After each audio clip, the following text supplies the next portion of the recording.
Welcome to week 3 of the last round of quads, friends. We're continuing our deep dive on Romans 8 and the idea of a received identity in Jesus instead of an achieved identity through our performance.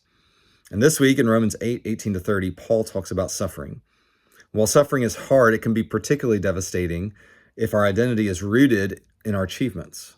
If I am what I do, then suffering is an obstacle to my true self.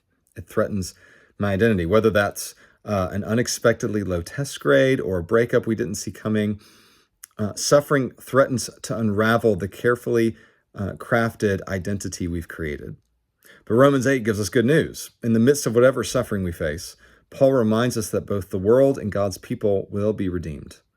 One day we will be set free from suffering and the bondage of decay due to sin.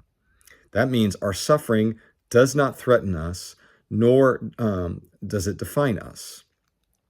Instead of threatening us, God actually uses suffering to refine us to make us more like Jesus. If our identity is achieved, then suffering keeps us from being who we are. But if our identity is received in Jesus, we can endure suffering with hope because it doesn't threaten who we are. Our identity is secure in Jesus. Suffering doesn't have the last word. Instead, all things, including suffering, work together for the good of God's people. And that's good news. So here's 2 questions I have for you. The first is, what suffering might you have to walk through before the end of the semester over the next 3 weeks? And how does Romans 8:18-30 give us hope as we face those things? Have a great week, friends.